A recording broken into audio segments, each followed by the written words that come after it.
Hello everyone, I'm Loganathan from Loga QA Automation channel. Welcome back to the next video in our Python for Testers series. Today's topic of discussion is user-defined functions in Python. Okay, so we will first see how to define the function. That is nothing but what is the syntax for creating the user-defined function, and then we'll see how we can import functions from different packages to our current package that we are working, and then we'll see what is the flexibility when we use functions in terms of passing the arguments, and then we'll see whether Python allows overloading or not, that is function overloading or not, and also we'll see how can we return a value from function, and if we can return value from function, can that be only one return, or can that be only one value, or can we return multiple values? So all these points we will discuss in today's video. Let's straight away jump into PyCharm and start creating the Python files. First I'll create the package and I'll name it as user defined functions, and I'll start with the first Python file. And let's start with how to define a function. So you need to use the keyword called def, and then you can give the function name. Let me start with the name test, and then give a colon at the end, and then the indentation is important. Let me put print test. Okay, now I'll say, okay, now I have defined a function, and once I define the function, if I run this Python file, let's see what is happening. Nothing happens, because though there is a piece of code inside the function definition, that will never get executed until and unless that function is called. How can I call the function? Very simple. You just use the same name as the function name and put the brackets as it is given here, so that it gets executed and it prints. So let me change it. I'll change it to hi. I run this, so it says hi. Should I have only one line inside the function? No, you can have multiple lines. So hi, I am Loganathan, print, see you next time. Okay, let me run this. Okay, it prints hi, I am Loganathan, see you next time. So how to define a function? Use the keyword called def, and then how to construct the function? Give the function name, and then in the function name, after the function name, put the open brackets and close brackets and put a colon, and after putting the colon, go to the next line. When you go to the next line, give the indentation and then start the new line and type your statements that you want, and then you can call the function by using its name. Yes. And why do we need these functions? Because this gives us the reusability, correct? If I don't have this created as a function, I want to print the statement 10 times or 20 times or 30 times. What do? I'll have to copy paste it 10 times, 20 times, right? Instead, now you see, I can call this function any number of times and it keeps printing the statement. And to make it more easier, I can use a loop, right? For I in range, say 10,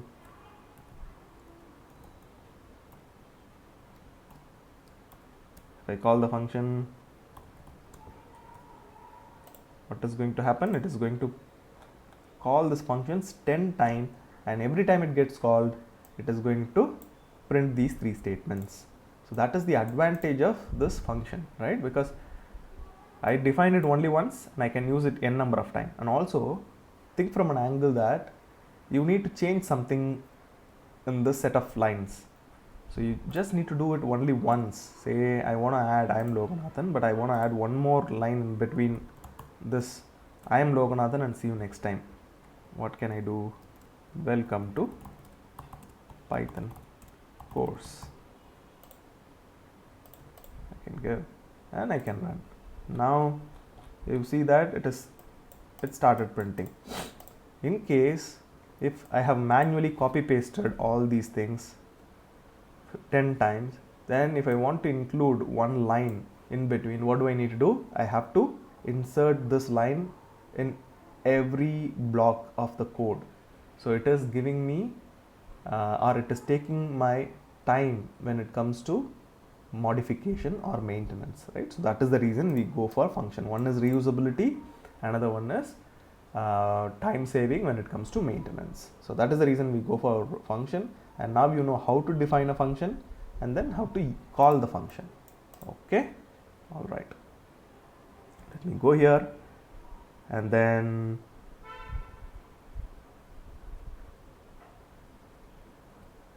this, let me cover what is argument. Okay, so do you remember the inbuilt functions of our Python? Yeah, so you remember even the print I have used here. So print I can put, and then say len of Loganathan, right?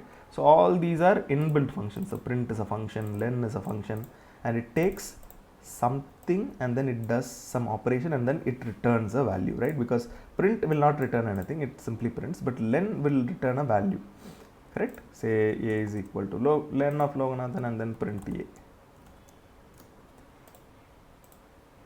So you see that print is just printing hi, but this len is returning a value 10 and that gets printed here.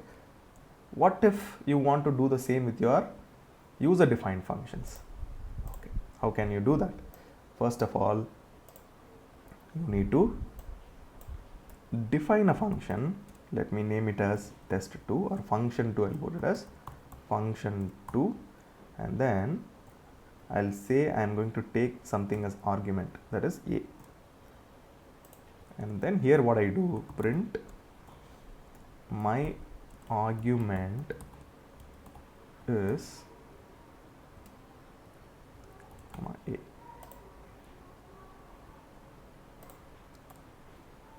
And again, now I'm going to call this function 02.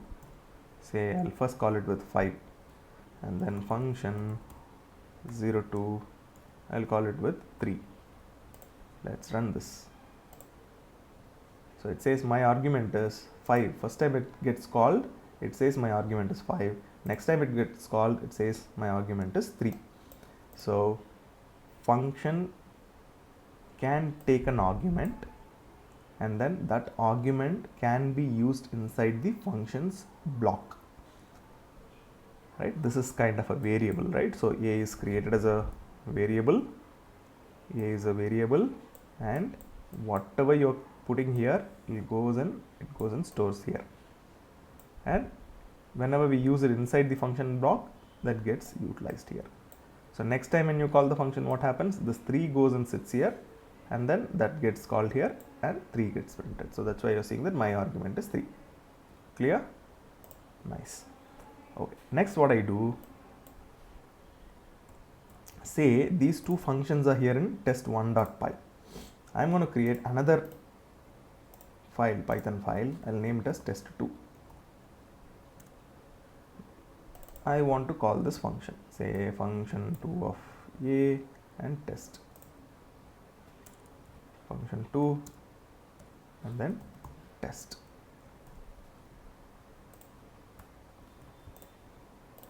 I'll run this. So it says name function2 is not defined, right? Because the definition of the function body is not there in test2 file. That is the reason it is throwing error, but it is there in test1. How can I bring these two functions to test2? It is easy. You need to follow this syntax from,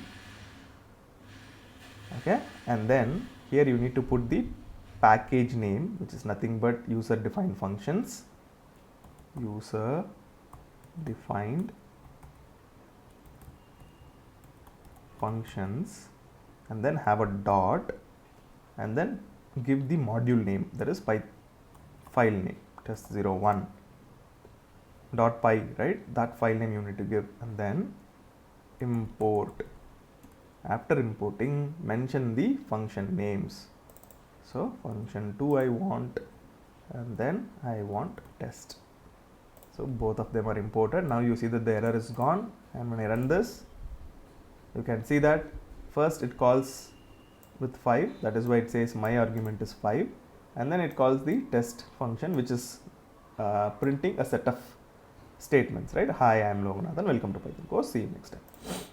So this is what is called importing the methods from another module and using them in your current file, okay, current module, right? So this is clear. Now we'll get few questions regarding functions, okay? I'll come to it now. So let me create a new file new test3. Say I have a function that function 01, it doesn't take any argument and it prints function 1. Okay, immediately I call function 1.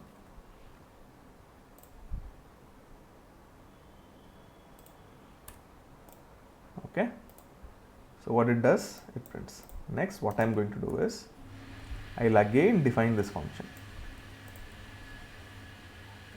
and I'll name it as function or this time function 1 second time. I call this function. So what will happen, because I use the same function name twice and it has two different function body, function definition. Here I am calling function 1 and here also I am calling function 1. When this line 4 gets executed, what will happen? It will call the latest function definition before it is called. So this will call it. When this function 1 call is happening, this won't go here. This will not happen. Instead, it will go to the latest one and it will print this. Let's see that. You see? So function 1 called this and it printed this, and function 2, this call on the line number 9 calls the latest one and it prints this. So what do you understand from this? Very similar to variable concept in Python. Once a function is created, right? Function is created and it has a set of lines. If you use the same name one more time and try to define additional lines or add new lines, say for example this, then it will clear this and it will point here. Okay, so that is the reason once this is redefined, okay, you cannot go back to the previous version. It is very similar to the variable, right? You remember, say if I put a is equal to 10, when I print a, what will happen? A will be 10. Then if I say a equal to 20, and if I print a, what will happen? 20 will be printed. Can I get a's old value once I redefine it? No, it cannot be possible. Very similar to it, even function will operate. So one more thing that we want to understand is, say let me take this out.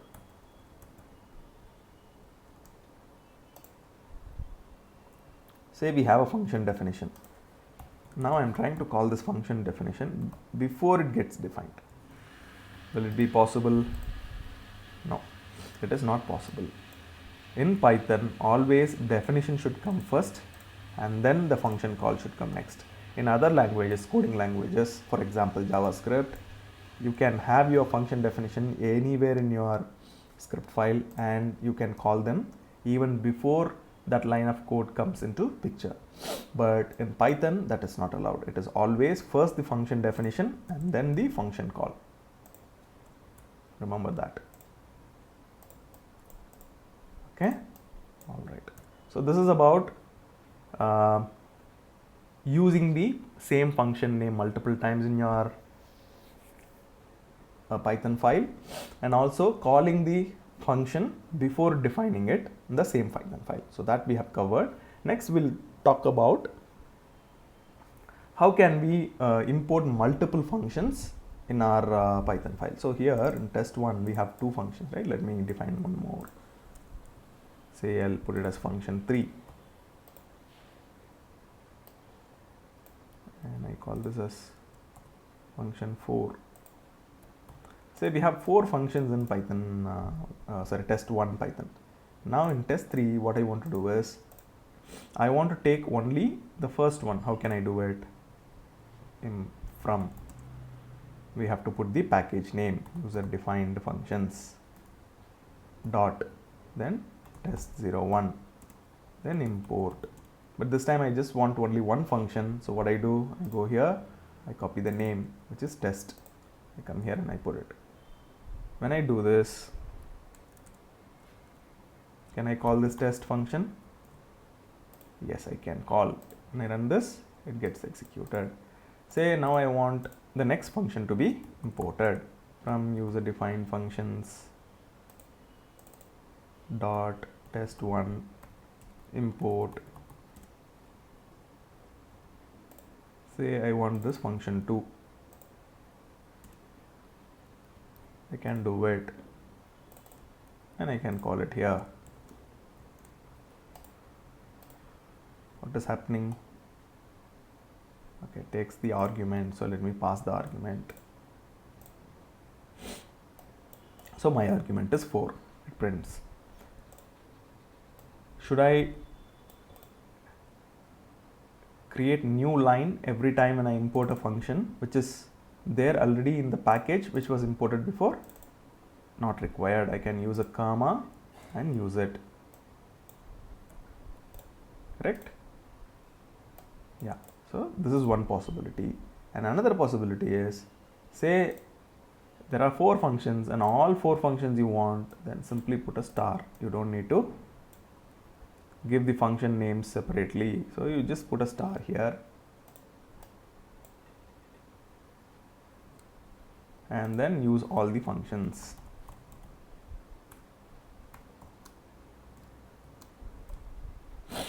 See, now I am calling function 3. So that is also called. But when do we need to use the star? Only when we know that most of the functions in the other file will be used in our current file. Then use star. Otherwise, what will happen is it will unnecessarily load the memory with all the function definitions that you have created in the Python file or the module. Okay. Say for example, you have 100, 200 functions written as a library. And in this particular Python file, you need, in this module, you need say only few functions. Then use those few function names here and import them and then utilize them. In this way, you are saving the memory. If you simply put star here, all those 200 function definitions will get loaded in the memory. And if you are using only 1 or 2, then the memory that you have allocated for loading all those will be a waste. So that is the reason I'm saying use the star wisely. If you are going to use most of the functions, go with star. But if you are going to use only very few from the other module, then call the names or after the input, use the names and then call those functions in your Python file. Okay. So that's about how we can import from another file. So when we import, there is another interesting concept. Say I import test, but I want to give a name. Okay. Say this is my test. I can say now my test. So though I am calling my test, it is printing this. The reason is I am importing this function from this module test1, but I am giving a new name. This is called alias. Okay. it's a short name or a convenient name you can say, because sometimes what will happen is when group of developers or group of testers are working together, they will create their uh, own module and they will name the functions according to their convenience. But when you are using that in your module, you want that to have a better name, or you want that to have a simple name, then you can go for this alias concept, and you can put put a keyword called as, and then you can put the alias name, and from here on, whenever you use this alias, that particular function will get called. Okay, that is the use of alias. Okay, so we have covered how to import from another package, right? So from another package or module. So import all functions we have seen using the star, and then using an alias we have seen. So all these we have seen. Next we'll move to the flexibility, which is nothing but the dynamic typing. So for that, I close this and I create a new file, test4. What is dynamic typing? So I told you about passing the value, correct? So let me create a function, def, let me say add, and I'm saying that a comma b. And what I'm going to do, I'm going to create a new variable inside the function. I'll add this a comma a plus b, and then I'll print this c. Now I can call this add with 1 and 2. What is 1 and 2? 1 and 2 are integer data type. So when I do this, it prints 3. And I can call the same function, say with 1.5 and 2.5. This time I'm calling with float value. So when two floats are getting added, a float is the result, and that float is getting printed here. Good. Can I pass the string? Say loga, comma, then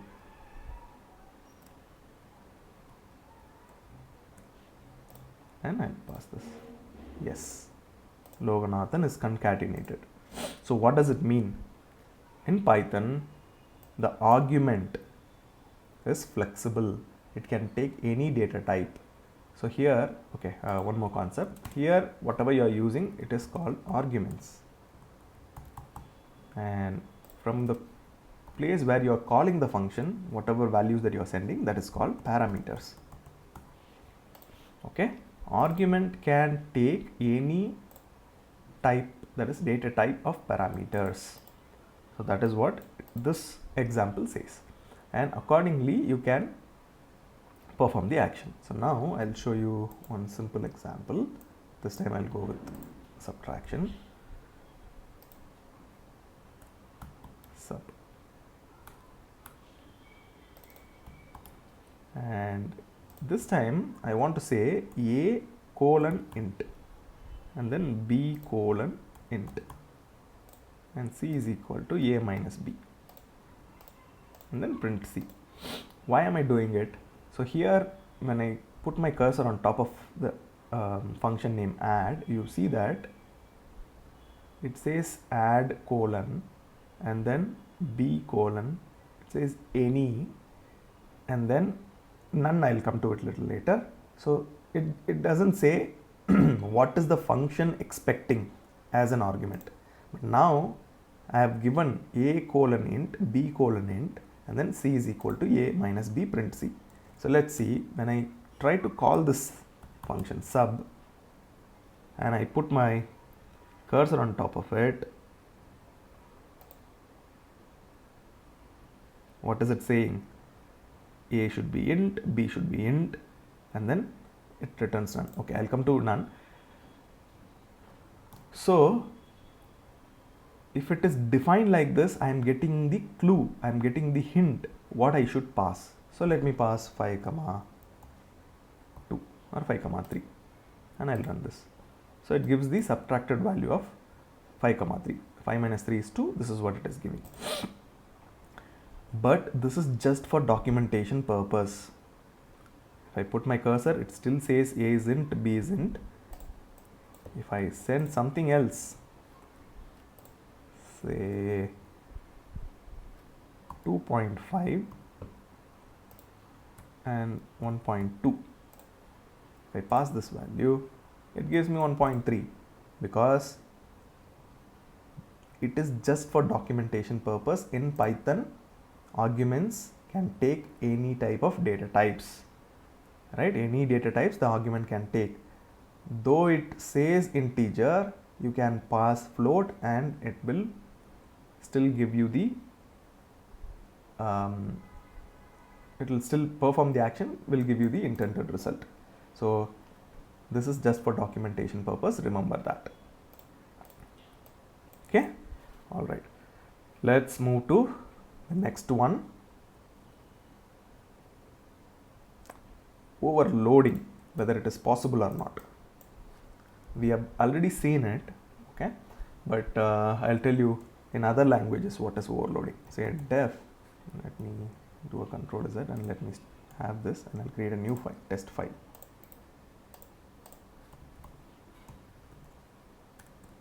Say in other programming languages, I can say test and then print first definition.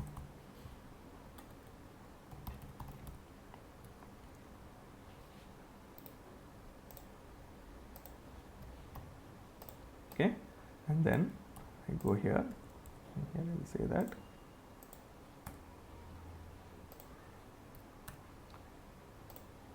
A, and here I will say that's second definition. Now you see I'm using the same function name here, but what is the difference? This function is not taking any argument and this function is taking an argument. So generally what will be the expectation is, if you know other programming languages, if I simply call test without passing any parameters, it will call the first one, and if I pass a parameter, then it should call the second one.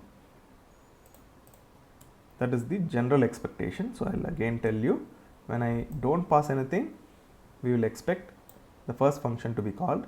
When I pass a parameter, I'll expect the second function to be called. The reason is because there is a clear distinction between how these functions should be handled, right? So that's why I would be expecting in this way, but Python will not allow. So it says here one required positional argument. So the moment I use the same name and define a new function block and define that this function will take one argument, that's it. This is completely overwritten. Once this is overwritten, you cannot use this anymore. So the old function will not be available anymore. That is why you are getting this error. Now you have to pass a parameter to get the function working. So now you see that second definition 3, second definition 5. So just remember that in Python, method overloading or function overloading concept is not there. Okay, that's about overloading, and let me move to the next one now. 6. All right. Now we'll see return statement. So far what we have done, we were printing inside the function. Let me tell you what I mean. Say def add a comma b, say c is equal to a plus b, and then I was doing print c.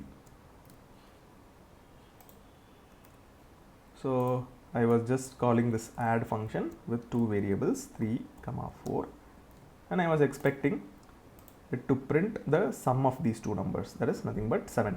3 plus 4 is 7, it is printing here. But is it returning anything?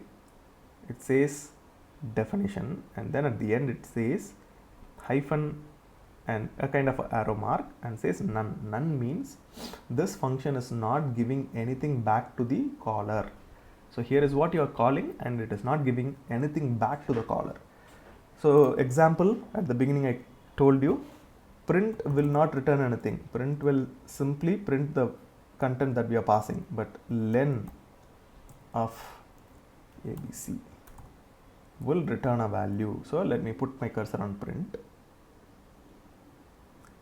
As you see, print is always none, but len, it says it returns integer. You see, that is the reason.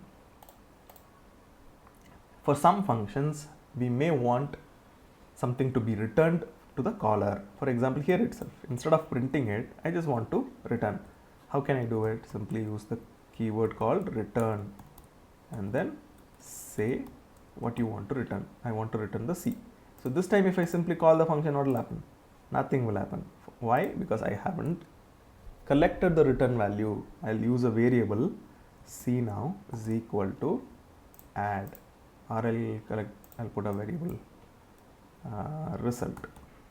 Okay, result is equal to add 3, 4. Now I'll print this result.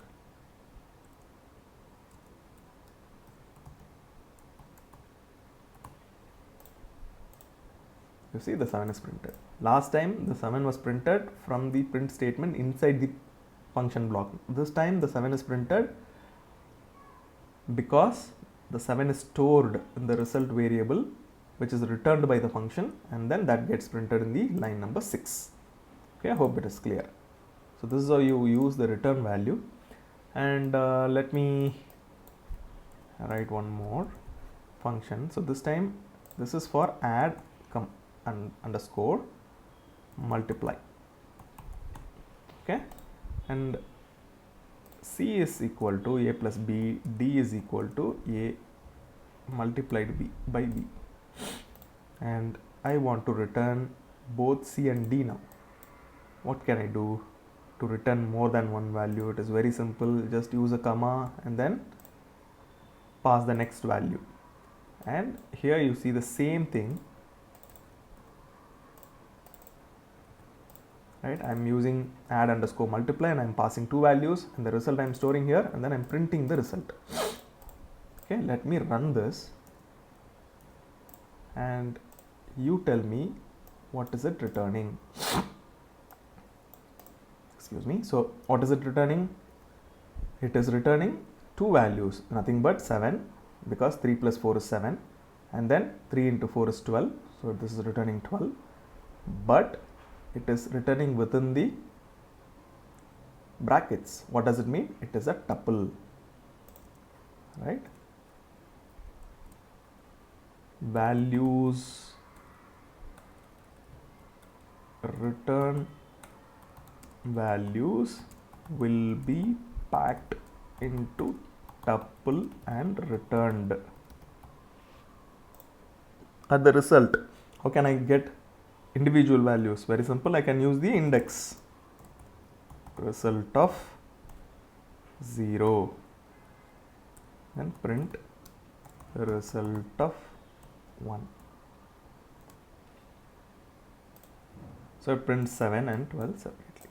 So question here is, can we return multiple values? Yes, you can return multiple values by using the comma separated, by using comma.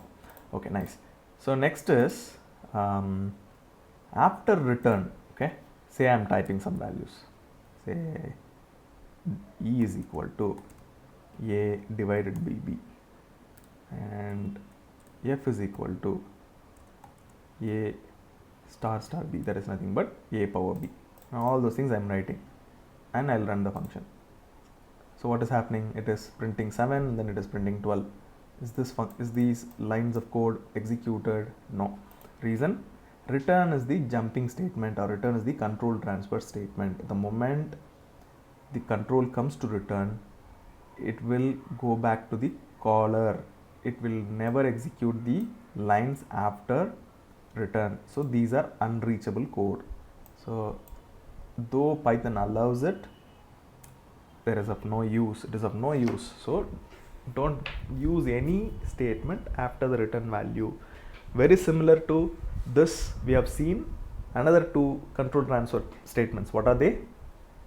Correct. One is break, another one is continue. So we used break and continue in loops to either break it or to take a U-turn, right?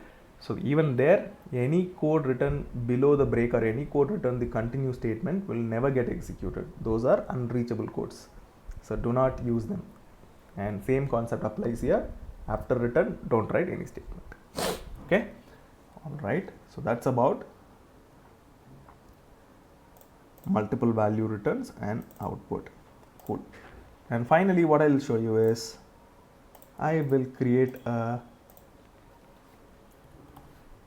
function, practical function, where we are going to calculate the factorial of a number. Factorial of n. How can I do it? Let me put a function first. Define the function def. Def means what? Define. Define function. I'll say func factorial, and then I'll take the input as n. So what do I need to do? I have to go with a for loop. For I in, I need to go with a range. So when I go with the range, let me go in a reverse direction, n comma 0 comma minus 1. And what do I need to do? First let me print it. Okay, print of I, and I call this function, and I pass argument as say 3, and I'll run this. What is it doing? It prints 3, 2, 1. What is factorial? I have to multiply 3 into 2 into 1. For that, first I need a variable. I'll name it as f is equal to 1. And then here, instead of printing, I'll calculate the factorial now. F is equal to f star I. And then here at the end, I'll first print f.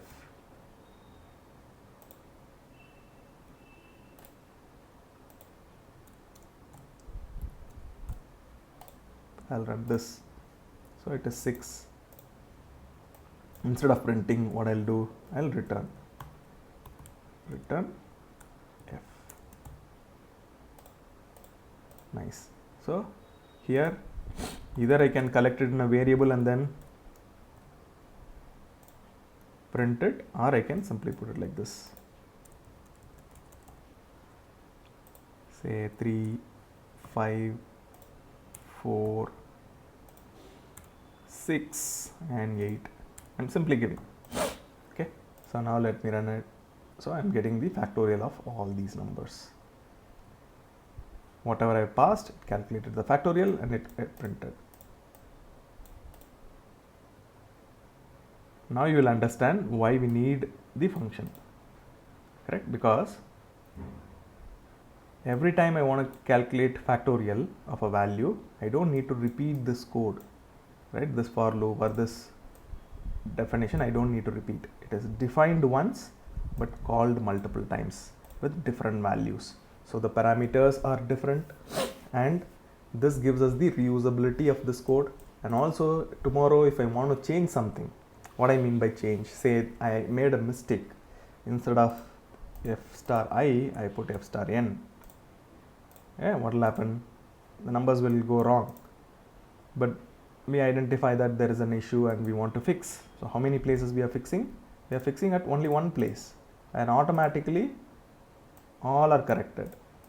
Correct? So that is the biggest advantage of using functions. And I'll cover more on this topic in the next video, and you practice all these points that you have seen in this video first, and then if you have any questions, put it in the comment. I'll clarify them.